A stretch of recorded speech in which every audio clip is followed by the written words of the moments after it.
starting with the precious and the most beneficial name of Allah.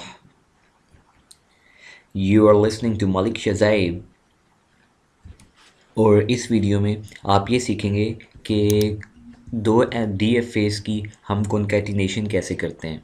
ठीक है, इससे पहले वाली जो वीडियो थी उसमें हमने NFA की कॉन्कैटिनेशन की थी।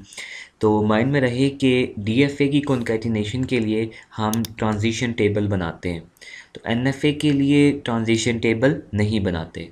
क्यों? उसकी वजह यह है कि NFA में जो सा है ना एम्प्टी ट्रांजैक्शन अलाउ होती है, लेकिन DFA में एम्प्टी ट्रांजैक्शन अलाउ नहीं होती। तो हम एक लाइन एम्प्टी ट्रांजैक्शन का मतलब है कि एक स्टेट से दूसरी स्टेट पर एक लाइन हम खींच देते हैं और उसके ऊपर नल का सिंबल डाल देते हैं, एम्प्टी ट्रांजैक्शन उसको कहते हैं। ठीक है, तो DFA में ये अलाउ नहीं होती, इसलिए हम DFA के लिए ट्रांजिशन टेबल बनाकर उसकी कॉन्कैटिनेशन करेंगे। तो चलें स्टार्ट करते हैं। तो चलें सपोज़ करें आपको पेपर में क्वेश्चन इस तरह का आता है कि वो कहता है कि ये आपका फर्स्ट DFA है और ये आपका सेकंड DFA है, आपने इन दोनों का कॉन्कैटिनेशन लेना है। ठीक है, तो इस तरह करके जिस तरह हम इससे पहले वीडियोस में ट्रांजिशन टेबल बनाते रहे हैं, इसके हमने 3 कॉलम्स बनाए थे, ओल्ड स्टेट्स और A और B। ठीक है, तो हमने सबसे पहले क्या काम करना है, स्टेट्स को नेम दे देने हैं। फर्स्ट वाला जो DFA है उसको X और सेकंड वाला Y। तो ये हमने अपना फर्स्ट स्टेप कर लिया कि जो फर्स्ट DFA था उसकी फर्स्ट स्टेट को X1 और सेकंड स्टेट को X2। अब आते हैं सेकंड DFA पे, इसकी स्टेट्स को हमने Y से रिप्रेजेंट करना है। तो ये पहली स्टेट थी Y1, सेकंड स्टेट थी Y2 और थर्ड स्टेट थी Y3। तो फर्स्ट स्टेप हमने कर लिया। अब हम इसको टेबल में लिखेंगे। तो इसको स्टार्ट करने से पहले कॉन्कैटिनेशन में भी हम ट्रांजिशन टेबल बनाते हैं, यूनियन में भी ट्रांजिशन टेबल बनाते हैं। तो डिफरेंस ये है कि जब भी टेबल में X2 आएगा तो हम उसको Y1 के साथ जोड़ के लिखेंगे। ऐसा क्यों है? कहने का मेरा मकसद है कि जब भी जो फर्स्ट DFA है उसकी फाइनल स्टेट के साथ, फाइनल स्टेट उसकी X2 है ना, ठीक है, तो जब भी वो आएगी ट्रांजिशन टेबल में तो हम उसके साथ Y1 सेकंड DFA की इनिशियल स्टेट के साथ जोड़ के लिखेंगे। तो इसको हम प्रैक्टिकली करके देखते हैं। तो हम इसको स्टार्ट करते हैं। स्टार्ट आपको पता है हमेशा फर्स्ट DFA से होता है। तो X1 इसकी इनिशियल स्टेट थी, इनिशियल स्टेट से स्टार्ट होता है। तो ट्रांजिशन टेबल में मैंने X1 लिख दिया। ठीक है, और इसका नया नाम मैंने रखा है Z1। अब हम देखेंगे X1 से जब हम A को रीड करें तो कौन सी स्टेट पर आते हैं, वो यहाँ पर लिख देंगे। ये आते हैं डायग्राम में, X1 से A को रीड किया, वापस X1 पर आ गए। ठीक है, तो यहाँ पे फिर हम क्या लिखेंगे, X1। ठीक है, और उसके बाद अब हम देखेंगे X1 से जब B को रीड करें तो कहाँ पर आते हैं, वो यहाँ पर लिख देंगे। ये X1 था, यहाँ से हमने B को रीड किया तो X2 पर आ गए। ठीक है, तो मैंने आपको बताया है कि जब भी X2 आएगा तो हमने उसके साथ Y1 को जोड़ के लिखना है। तो यहाँ पर हम क्या लिख लेंगे, X2 Y1।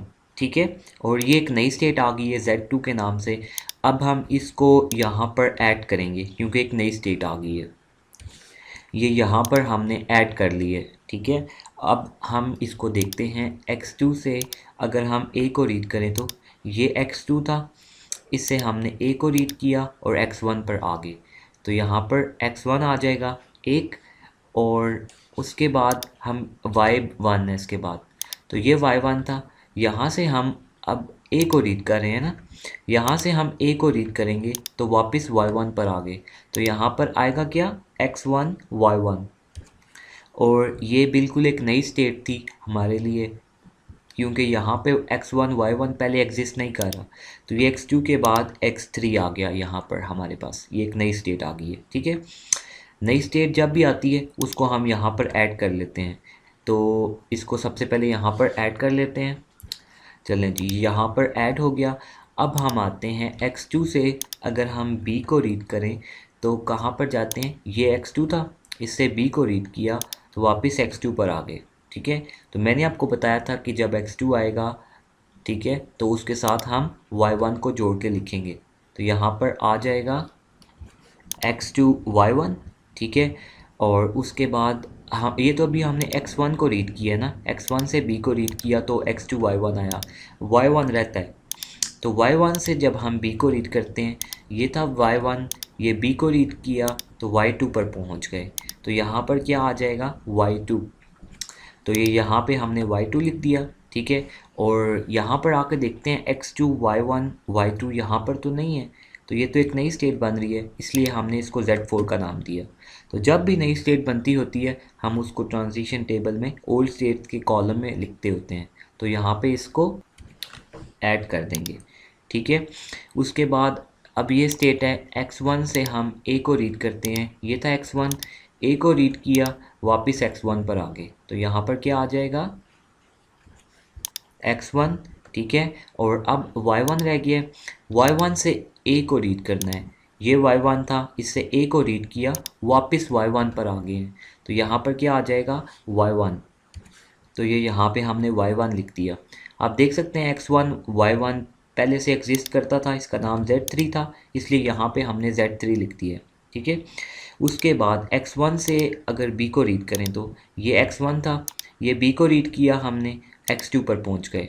तो यहाँ पर x2 लिखेंगे, और मैंने आपको बताया था जब भी x2 आएगा तो हमने उसके साथ जोड़ के y1 को लिखना है। तो यहाँ पर क्या आ जाएगा x2 y1, ठीक है। उसके बाद ये y1 है, y1 से b को रीड करना है, ये y1 था, b को रीड किया y2 आ गया, ठीक है। तो यहाँ पर फिर क्या आ जाएगा y2। तो ये हमने y2 यहाँ पर लिख दिया। आप देख सकते हैं ये पहले से एग्जिस्ट कर रहा था, यहाँ पर इसका नाम Z4 था, तो मैंने भी यहाँ पे Z4 लिख दिया। अब आते हैं इस पे x2 से जब हम a को रीड करेंगे, ये x2 था, ठीक है, इससे हमने a को रीड किया x1 आ गया। तो यहाँ पर क्या आ जाएगा x1।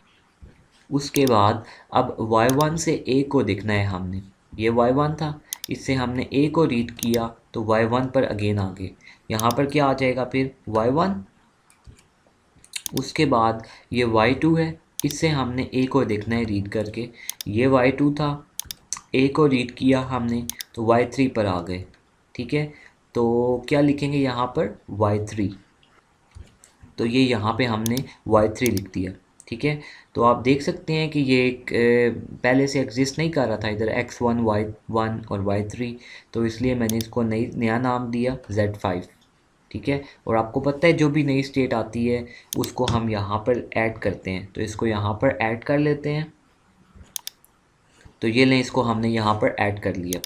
उसके बाद x2 से अगर b को रीड किया जाए, ये x2 था, b को रीड किया x2 पर ही आ गए। तो x2 जब भी आता है उसके साथ हम y1 को लिखते हैं। तो यहाँ पर क्या आ जाएगा x2 y1। उसके बाद हमने यहाँ से y1 से b को रीड करना है, ये y1 था, b को रीड किया y2 पर आ गए। यहाँ पर क्या आ जाएगा y2, इसलिए यहाँ पे हमने y2 लिख लिया, ठीक है। और ये y2 था, y2 से हमने अब b को रीड करना है, ये y2 था, इससे b को रीड किया तो वापस y1 पर आ रहे हैं, ठीक है, ये b है। y2 से हमने b को रीड किया तो वापस y1 पर आ गए। तो या y1 ऑलरेडी इसमें लिखा हुआ है, तो इसको रिपीट नहीं करना, दोबारा नहीं लिखना। तो ये देखें x2 y1 और y2 हमारे पास पहले से एक स्टेट बनी हुई है, तो इसको मैं क्या कहूँगा Z4। तो इसलिए यहाँ पे हमने Z4 लिख दिया। अब हम आते हैं x1 से a को रीड करना है, ये x1 था, a को रीड किया तो x1 ही आ गया। यहाँ पर क्या लिखेंगे x1, तो ये हमने x1 लिख दिया। उसके बाद y1 से a को रीड करें, ये y1 था, a को रीड किया वापस y1 पर आ गए। यहाँ पर क्या आ जाएगा y1। उसके बाद ये y3 है, y3 ये था, इससे हमने a को रीड किया तो y3 पर ही आ गए। तो यहाँ पर क्या आ जाएगा y3। और ये पहले से एग्जिस्ट कर रहा था यहाँ पर, इसलिए मैंने इसका नाम Z5 ही रखा है। अब x1 से हम b को रीड करते हैं, ये x1 था, b को रीड किया x2 पर आ गए। x2 पे जब भी आते हैं तो हमने उसको y1 के साथ जोड़ के लिखना होता है। यहाँ पर क्या आ जाएगा, x2 y1, उसके बाद ये y1 था, y1 से हमने b को रीड करना है, ये y1 था, b को रीड किया तो y2 पर पहुँच गए। यहाँ पे फिर क्या लिखना है, y2, ठीक है, तो y2 यहाँ पे लिख दिया। अब लास्ट में था y3, y3 से हमने b को रीड किया तो ये था y3, इससे हमने b को रीड किया, y3 पर अगेन आ गए तो यहाँ पर मुझे क्या लिखना होगा, y3, तो y3 हमने यहाँ पर लिख दिया। आप देख सकते हैं कि 4 हिंसों वाली रकम यहाँ पर नहीं थी z5 के बाद, फिर इस वजह से मैंने इसको z6 का नाम दिया, क्योंकि ये एक नई टर्म बनी है और नई टर्म जब भी बनती होती है हम उसको उठा के यहाँ पे लिख देते हैं। हमने इसको यहाँ पर लिख दिया। अब दोबारा कंटिन्यू करते हैं। x2 से हम a को रीड करें तो ये x2 था हमारे पास, ठीक है, इससे हमने a को रीड किया, ये a था तो x1 पर आ गए। यहाँ पर क्या आ जाएगा, x1, उसके बाद y1 था, इससे a को रीड करेंगे तो ये y1 था, a को रीड किया हमने, दोबारा y1 पर आ गए हैं। यहाँ पर क्या आ जाएगा, y1, उसके बाद ये y2 था, इससे a को रीड किया तो ये y2 था, इससे हमने a को रीड किया तो y3 पर आ गए। यहाँ पर क्या आ जाएगा, y3, और लास्ट में y3 था, इससे हमने a को रीड किया तो ये y3 था, इससे a को रीड किया, दोबारा y3 आ गया। तो y3 तो हमने इसमें पहले से लिखा हुआ है तो दोबारा से इसको रिपीट नहीं करना। तो आप देख सकते हैं x1 y1 y3 पहले से यहाँ पे हमारे पास मौजूद है। इसका नाम z5 था तो इसको नया नाम देने की ज़रूरत नहीं है, z5 ही यहाँ पे हमने लिखना है, ठीक है। अब आते हैं x2 से जब हमने b को रीड करना है, ये x2 था, यहाँ से हमने b को रीड किया, वापस x2 पर आ गए और यहाँ पर फिर हमें क्या लिखना पड़ेगा, x2, और जब भी इसके साथ x2 आता है हम उसके साथ y1 जोड़ के लिखते हैं। तो यहाँ पर क्या लिखना पड़ेगा, x2 y1, उसके बाद y1 से हमने b को रीड करना है, ये y1 था, b को रीड किया, y2 पर पहुँच गए। यहाँ पर क्या लिखना पड़ेगा, y2। अब क्या करते हैं, y2 से हम b को रीड करते हैं, ये y2 था, इससे b को रीड किया तो y1 आ गया। y1 तो हमारे पास पहले से लिखा हुआ है तो दोबारा से नहीं लिखना। उसके बाद y3 से हम b को रीड करेंगे तो ये y3 था, इसे हमने b को रीड किया तो y3 ही आ गया। तो y3 तो नहीं लिखा हुआ तो y3 यहाँ पर लिखना पड़ेगा। तो ये यहाँ पर हमने y3 को लिख दिया और आप देख सकते हैं ये बिल्कुल रिपीट हो रहा है, z6 ये वही वाली स्टेट है, इसलिए इसका नाम z6 दिया है हमने। तो अब आ जाते हैं कि हमने ये डिसाइड करना है कि इसकी इनिशियल और फाइनल स्टेट कौन सी होगी, ठीक है। इनिशियल स्टेट तो इसकी वही होगी जो फर्स्ट डीएफए की होती है, तो इसलिए इसकी यहाँ पे ये इनिशियल स्टेट हो जाएगी, ठीक है। और कॉन्कैटिनेशन के लिए ये बात याद रखिएगा, फाइनल स्टेट वो होती है कि जो सेकंड डीएफए की फ़ाइनल स्टेट होती है।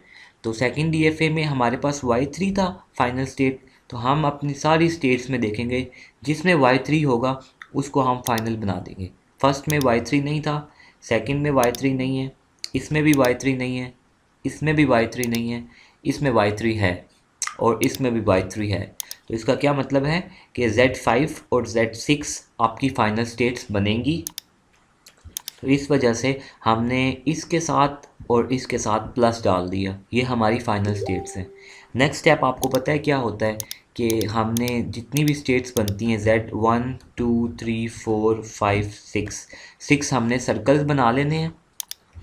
तो ये आप देख सकते हैं कि हमने कौन सा है 6 स्टेट्स बना ली हैं, ठीक है, और उनके अंदर हमने नेम्स भी दे दिए हैं z1 z2 z3 z4 z5 और z6, ठीक है। अब हमने सिंपल यहाँ से देख के ट्रांजिशन टेबल से इनकी लाइंस खींचनी है, इनकी लाइंस बनानी है, ठीक है। तो सबसे पहले तो करने के बाद हम इसकी फाइनल स्टेट को देख लेते हैं।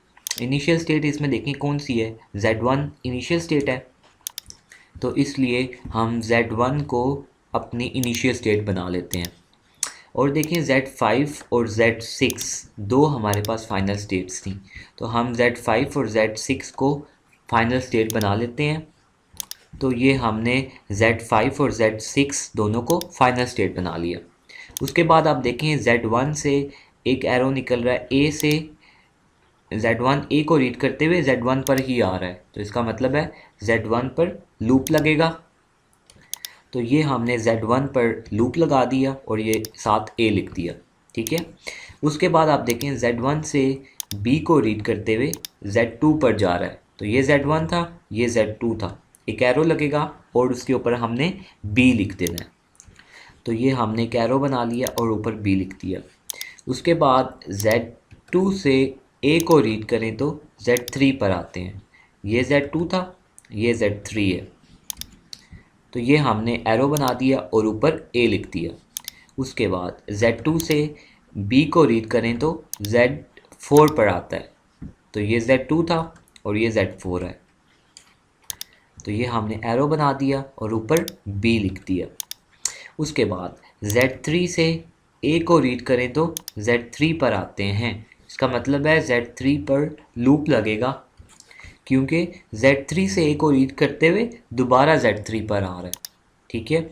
उसके बाद Z3 से हम B को रीड करते हैं तो आप देख सकते हैं Z4 पर आ गए हैं, तो ये Z3 था और ये Z4 है, तो ये हमने एक लाइन बना दी Z3 से Z4 पे B को रीड करते हुए।